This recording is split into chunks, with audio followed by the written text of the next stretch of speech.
Merhaba arkadaşlar. Bugün dünyanın en gizemli, en kapalı, en anlaşılmaz ülkesinden bahsedeceğiz. Kuzey Kore.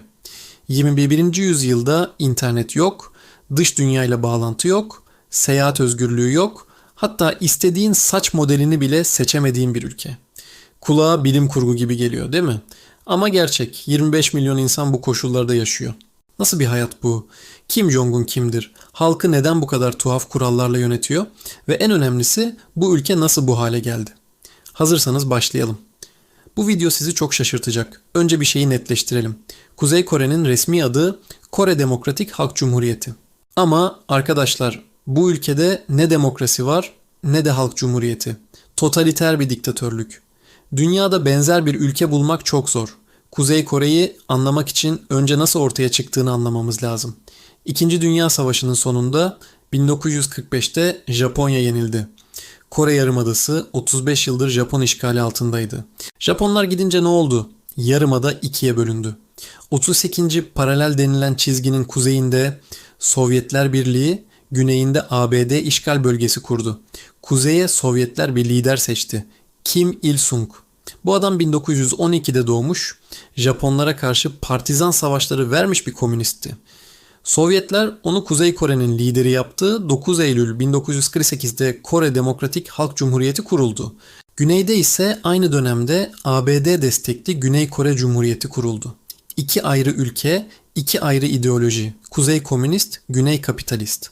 1950 yılında Kim Il-sung bir karar verdi. Güney'i ele geçireceğim, tüm Kore'yi birleştireceğim. 25 Haziran 1950'de Kuzey Kore ordusu güneye saldırdı. Böylece Kore Savaşı başladı. ABD ve BM güçleri güneye yardıma geldi. Çin kuzeye destek verdi. 3 yıl süren kanlı bir savaş oldu. 3 milyon insan öldü. 1953'te ateşkes imzalandı ama barış antlaşması hiç imzalanmadı. Yani teknik olarak Kuzey ve Güney Kore hala savaş halinde. O günden beri iki ülke arasında demilitarize bölge var. DMZ deniyor. Dünyanın en ağır silahlı sınırı. Kim Il-sung hayalini gerçekleştiremedi ama liderliğini pekiştirdi. Ve bu noktadan sonra Kuzey Kore dünyadan giderek izole bir ülke haline geldi. Şimdi size Kim Hanedanı'nı anlatayım. Kuzey Kore 3 kuşaktır aynı aile tarafından yönetiliyor. Bu dünyadaki tek komünist krallık gibi bir şey. İlk lider Kim Il-sung. 1948'den 1994'e kadar tam 46 yıl boyunca ülkeyi yönetti. Ama sadece lider değil, adeta bir tanrı olarak sunuldu. Propaganda makinesi inanılmazdı. Okullar, fabrikalarda, sokaklarda, her yerde Kim Il-sung'un heykelleri, portreleri vardı. Çocuklara büyük lider bizim güneşimizdir öğretildi. 1994 yılında kalp krizinden öldüğünde halk günlerce yas tuttu. Cesedi mumyalandı ve Pyongyang'da bir mozoleye konuldu. Bugün bile ziyaret edilebiliyor. Anayasada ebedi başkan olarak tanımlanıyor. Yani teknik olarak hala devlet başkanı. Kim Il-sung öldüğünde yerine oğlu Kim Jong-il geçti. Bu adam 1941 veya 1942'de Rusya'da doğmuş ama resmi propaganda ona göre Mount Paektu'da kutsal kabul edilen bir dağda doğmuş. Gökyüzünde çift gökkuşağı belirmiş, yeni bir yıldız doğmuş falan. Tamamen uydurma hikayeler. Kim Jong-il 1994'ten 2011'e kadar ülkeyi yönetti. Bu dönemde Kuzey Kore için felaket yıllar oldu. 1990'larda Sovyetler Birliği çöktü, Doğu bloku yıkıldı. Kuzey Kore'nin en büyük destekçileri gitmişti. Ekonomi çöktü. 1990'ların ortasında korkunç bir kıtlık yaşandı. Resmi rakamlara göre 200 bin ila 3 milyon arasında insan açlıktan öldü. Halk mısır koçanı, ağaç kabuğu, ot yedi. Bazı raporlara göre yamyamlık bile yaşandı. Ülke dışarıdan gıda yardımı almak zorunda kaldı. Ama Kim Jong-il ne yaptı? Askeri harcamaları artırdı. Songun politikası dedi. Yani ordu her şeyden önce gelir. Nükleer silah programına hız verdi. 2006'da ilk nükleer denemesini yaptı. Kim Jong-il film meraklısıydı. Özellikle Godzilla filmlerini severdi. Güney Koreli bir yönetmeni ve eşini kaçırttı, filme çekti, sonra kaçtılar. Kim Jong-il 2011 yılında öldü, kalp krizi geçirdi. Cenazesinde halk sokaklarda ağladı. Ama bazıları gerçekten üzüldüğü için değil, ağlamazsan ceza alacağın için ağlıyordu. Ve şimdi geldik 3. lidere, Kim Jong-un. 1983 veya 1984'te doğdu. Kim Jong-il'in en küçük oğlu. İsviçre'de okula gitti, Batı kültürünü gördü, hatta Michael Jordan hayranıydı. Ama 2000'lerin başında Kuzey Kore'ye döndü ve askeri eğitim aldı. Babası öldüğünde 2011'de Kim Jong-un sadece 20 ya 28 yaşındaydı. Dünya bu genç adam ülkeyi yönetebilir mi diye merak etti. Cevap şu: yönetti ve belki de dedelerinden daha sert oldu. İlk yaptığı iş rakiplerini temizlemek oldu. 2013'te amcası Jang Song-taek'i idam ettirdi, ihanetle suçladı. Bazı raporlara göre açlık köpeklerine yem yaptı ama bu doğrulanmadı. Ağabeyini de öldürttü. Kim Jong-nam 2017'de Malezya'da sinir gazıyla zehirlendi. Bu adam Kim Jong-un'a tehdit oluşturuyordu çünkü Çin'de yaşıyordu ve daha ılımlıydı. Kim Jong-un nükleer programı hızlandırdı. 2017'de ABD ana karasına ulaşabilecek balistik füzeler test etti. Donald Trump ile kimin füzesi daha büyük tartışmasına girdi. Sonra 2018'de ani bir dönüş yaptı. Güney Kore Devlet Başkanı Moon Jae-in ile buluştu. Trump ile Singapur'da zirve yaptı. Tarihte ilk kez bir ABD başkanı ve Kuzey Kore lideri el sıkıştı. Ama anlaşma olmadı. Bugün Kim Jong-un hala iktidarda ve nükleer silahlarını geliştirmeye devam ediyor. Peki Kuzey Kore'de insanlar nasıl yaşıyor? Arkadaşlar, bu sorunun cevabı çok karmaşık. Çünkü Kuzey Kore'ye girmek çok zor. Turistler sadece rehber eşliğinde belirli yerleri görebiliyor. Ülkeden kaçanlar var. Onların anlattıklarından biliyoruz ama tam resmi görmek zor. Yine de elimizdeki bilgilerle bir tablo çizelim. Her şey Songbun sistemiyle başlıyor. Bu sistem herkesi 3 ana sınıfa ayırıyor. Sadık sınıf, dalgalanan sınıf ve düşman sınıf. Senin büyük baban Japonlara karşı savaştı mı? Komünist Parti'ye sadık mı? O zaman sen yüksek sınıftasın. Ama büyük baban toprak sahibiydi veya Güney Kore ile bağlantısı var mıydı? O zaman sen düşük sınıftasın. Bu sınıf hayatının her alanını belirliyor. İşini, yaşadığın şehri, aldığın eğitimi, evlenebileceğin kişiyi, hatta yediğin yemeği bile etkiliyor. En yüksek sınıfta olanlar Pyongyang'da yaşıyor. Başkent, vitrin şehir, nispeten temiz, yollar düzgün, binalar var. Ama düşük sınıfta olanlar kırsal bölgelere, dağlık alanlara sürülüyor. Yaşam çok zor. Açlık had safhada. Günlük yaşama bakalım. İnsanlar sabah erken kalkıyor. İşe marşlar eşliğinde gidiyorlar. Her iş yerinde, her okulda Kim Il-sung ve Kim Jong-il'in portreleri asılı. Günde bir kez devlet radyosu propaganda yayını yapıyor. Dinlemek zorunlu. Haftada bir gün tatil var, pazar. Ama pazar günü ne yapıyorlar? Gönüllü toplantılara, ideolojik eğitimlere katılıyorlar. Her mahallede parti temsilcileri var. Komşunu izliyorlar, sen de komşunu izliyorsun. Birisi rejim aleyhine bir şey söylerse hemen bildirilir. İnternet yok. Yani dünya çapında internet yok. Sadece Kwangmyong denen iç ağ var. Üniversiteler, devlet kurumları bu ağa girebiliyor. Ama dış dünyaya bağlantı kesinlikle yok. Televizyon, radyo sadece devlet kanalları var. Yabancı medyaya erişim yasak. Güney Kore dizileri izlerken yakalanırsan cezaevine gidebilirsin. Hatta idam bile edilebilirsin.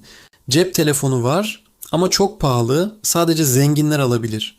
Uluslararası arama yapılamıyor, seyahat özgürlüğü yok. Bir şehirden diğerine gitmek için izin gerekiyor. Yurt dışına çıkmak neredeyse imkansız. Sadece diplomatlar, sporcular, sanatçılar gibi seçkin birkaç kişi çıkabiliyor. Ülkeden kaçmak çok tehlikeli. DMZ'den kaçmaya çalışırsan mayınlar, nöbetçiler seni durdurmaya çalışır. Kuzey Çin sınırından kaçanlar var. Çin'e geçiyorlar ama Çin hükümeti çoğu zaman onları geri gönderiyor. 30 binden fazla Kuzey Koreli mülteci yaşıyor. Onların anlattıkları dehşet verici. Evlilik nasıl? Kuzey Kore'de boşanma neredeyse yok. Devlet evliliği teşvik ediyor. Çiftler küçük bir ev alıyor devletten. Ama unutmayın, Songbun sistemi burada da devrede.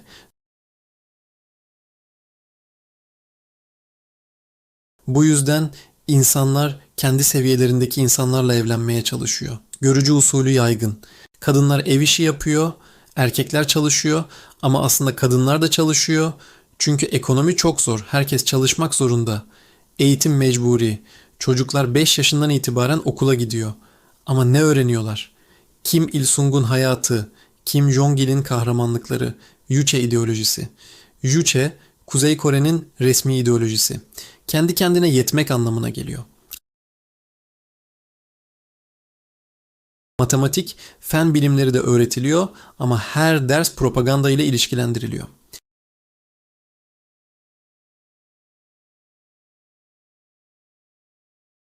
Gıda durumu hala kötü. 1990'lardaki gibi kitlesel açlık yok ama yetersiz beslenme var. Ortalama Kuzey Koreli, Güney Koreli'ye göre 6 santimetre daha kısa. Bunun sebebi çocuklukta yeterli beslenememe. Devlet karneyle yiyecek dağıtıyor ama yeterli değil. İnsanlar kara borsadan alışveriş yapıyor. Evet, Kuzey Kore'de kara borsa var ve giderek büyüyor. Özellikle Çin sınırında ticaret yapılıyor. Çin'den mallar kaçak giriyor. USB belleklerde Güney Kore dizileri giriyor.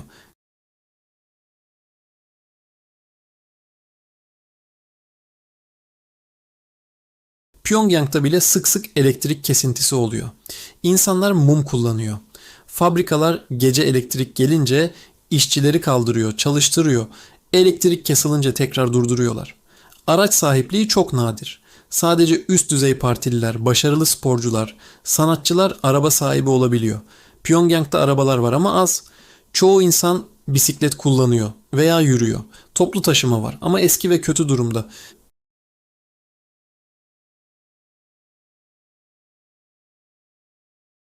Hristiyanlık, Budizm gizlice uygulanıyor ama yakalanırsan cezası ağır.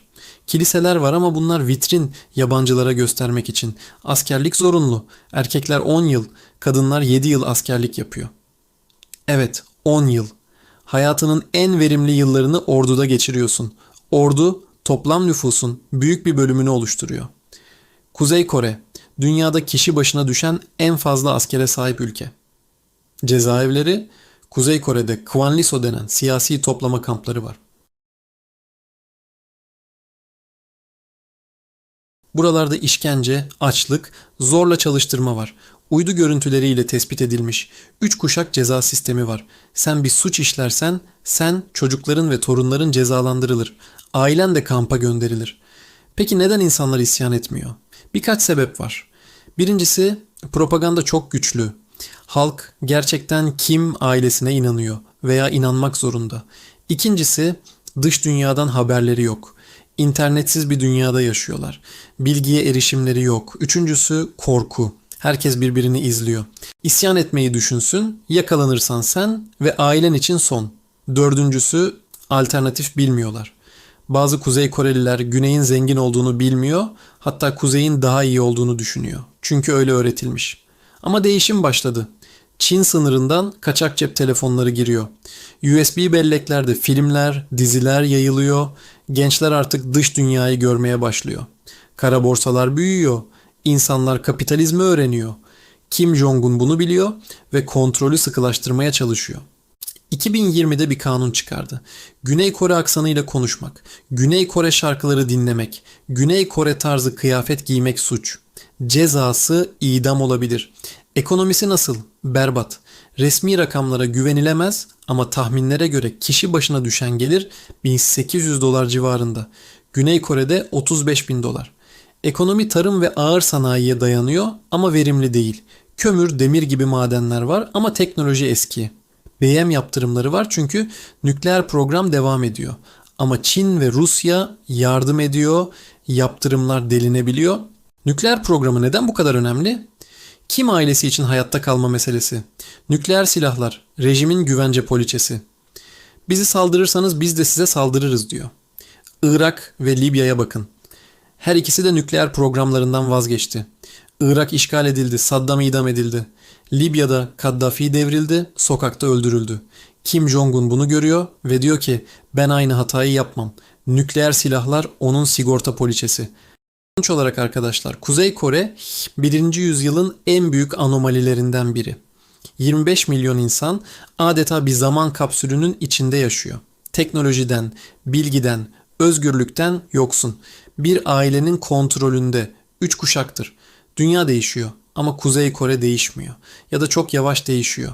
Bu insanlara acımamak mümkün değil. Onlar kendi seçimleriyle orada değiller. Orada doğdular, kaçamıyorlar, bilmiyorlar.